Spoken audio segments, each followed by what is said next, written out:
Hey guys, what's going on? My name is Tom Spark. Welcome back to another video. As you guys know, I am the first person who started making these VPN tier lists. In fact, I own VPNtierlist.com.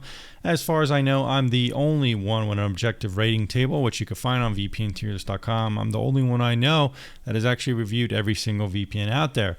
And in fact, this small tier list here that I'm doing here for this video is only VPNs I consider to be actively developed. I've rated much more on VPNtierlist.com as well. And in fact, on that website, you can find links to all my reviews here on the channel, ranking VPNs for pretty much around 8 to 9 years. Additionally, guys, I'll also be putting links down below for my A-tier VPNs. If you click on those links, you'll help support the channel, and you should get a couple extra free months, so it's a win-win. This video is not sponsored, though, to be placed VPNs anywhere, and I'll be discussing why some VPNs are in the removed tier as well going forward. So, guys, let's go ahead and discuss these current VPNs right here, right now. All right, guys, first up, let's do Nord. Nord is A-tier. It used to be a VPN on the channel that was like C tier. And then 2 years ago, it was B tier. And then 1 year ago, it was A tier. This is one of those VPNs that has steadily been improving. It spent a lot of money on marketing, attracted a lot of customers, and it's actually smartly invested that customer base with some really cool features. It's got mesh networking, which allows you to use NordVPN to connect a WireGuard connection to allow you to access your at-home network. You can even share this with friends for free. Very cool. It's got a lot of other peripheral features that are actually very well developed. NordPass, some of those things like cloud storage too. You could get pretty good bundled offerings. Additionally, they have a bug bounty program, no log audits. It's probably the fastest VPN since it has 111 different countries supported. It's very big in terms of its server count. The speeds are excellent. It has WireGuard, split tunneling, Apple TV applications, tons of applications on other devices too. It really has very little cons. Some of the cons is that, it could collect a little bit less information on customers on the basic website. But that said, at the end of the day, they're not using that information for anything besides improving their product and product offerings. They're not selling it to anyone, keeping it within NordVPN as your secure privacy company. So that is, a good thing that they are able to kind of protect your information there. The transparency side, like I said, they have no log audits. They've been audited by some of the best firms. Bug bounty programs for security and stuff like that, they definitely have come a long way in most aspects. So definitely a very solid VPN nowadays.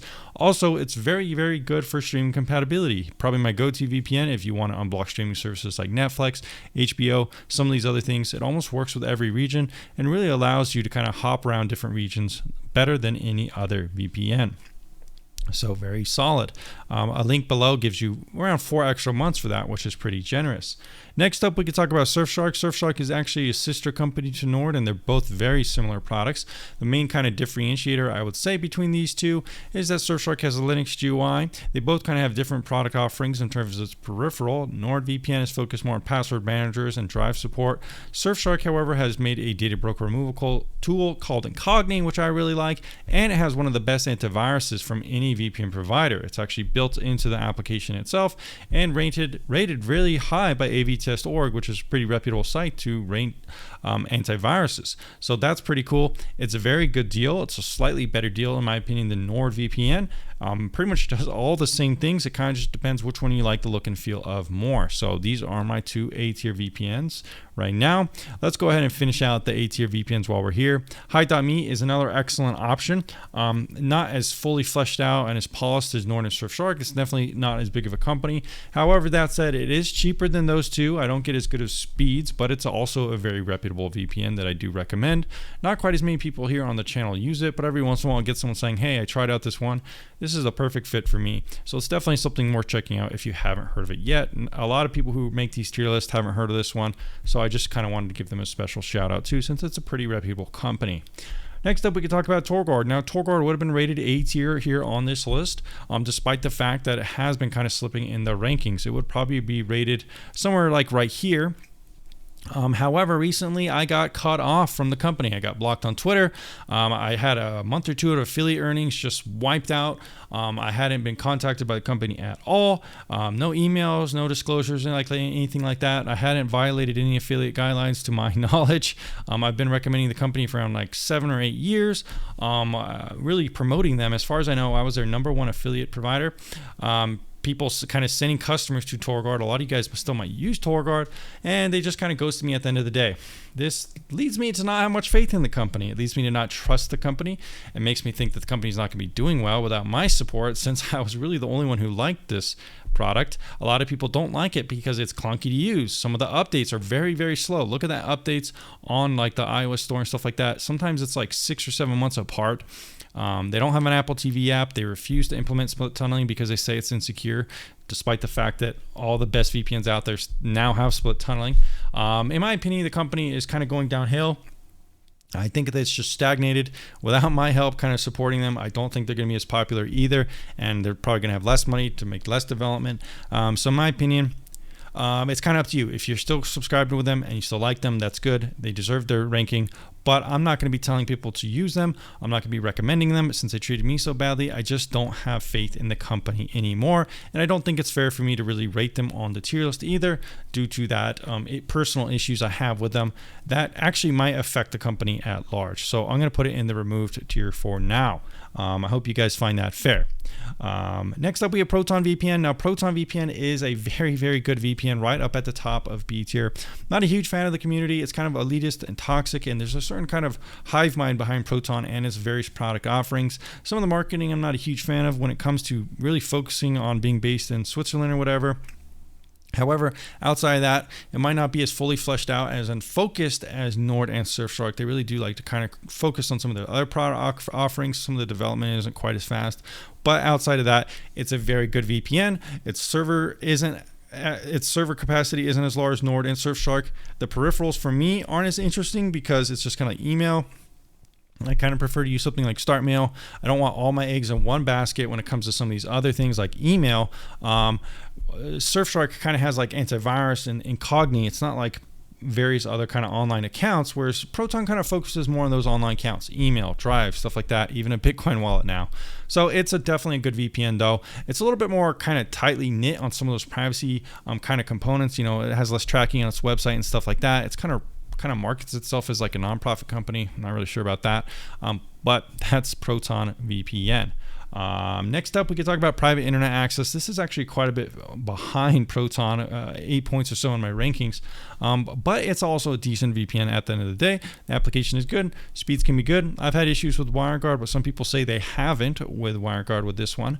I'm not a huge fan of the company behind it. It's Kape. They kind of have rebranded over the years to become focused on cybersecurity, when the previous was more like advertising development and stuff like that.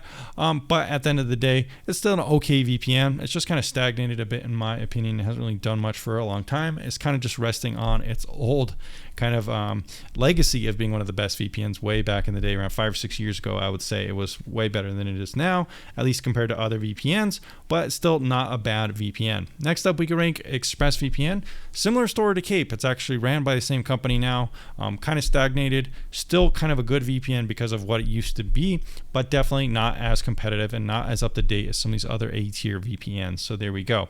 Windscribe would probably be somewhere around in between Proton and private internet access. However, Windscribe is basically like the ex-girlfriend I broke up with, and they can't stop bothering me. If you look in their Discord, you could see like 250 messages of people harassing me, talking shit, saying, "Oh, Tom Spark, you know, he doesn't know what he's talking about."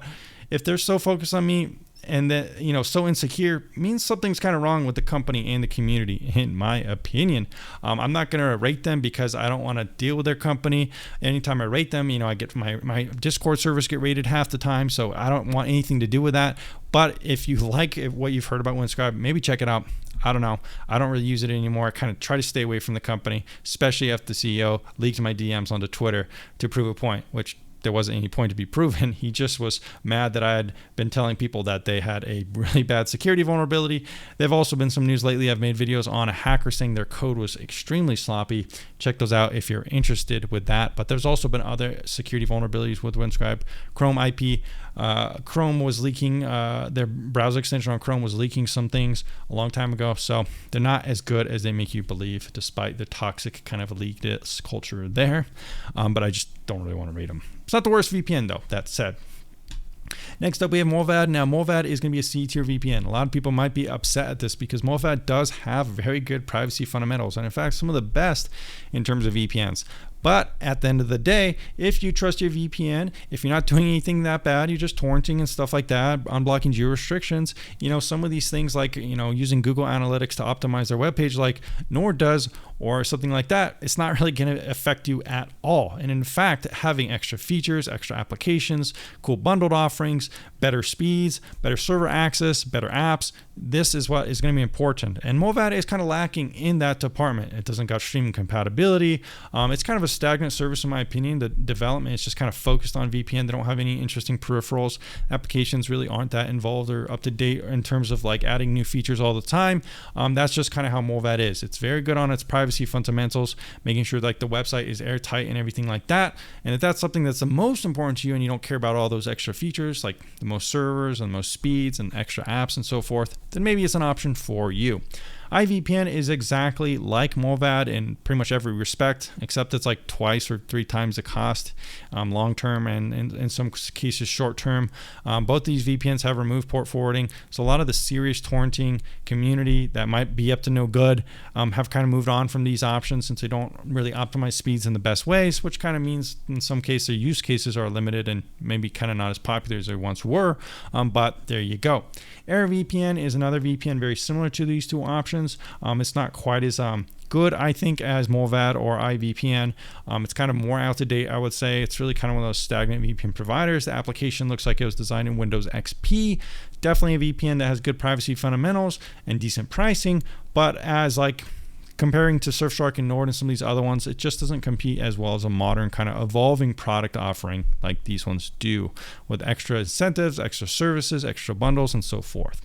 Lastly, we have IPVanish, and this is probably going to be the D-tier VPN. One of the, like I said, there are more VPNs outside of this list on VPNtierlist.com. IPVanish is pretty much similar to PIA and Express. However, I just don't really ever see anyone talking about it. Its development is also stagnant. It really hasn't changed from what I've noticed about it, anything from around 8 or 9 years, besides just maybe some security updates.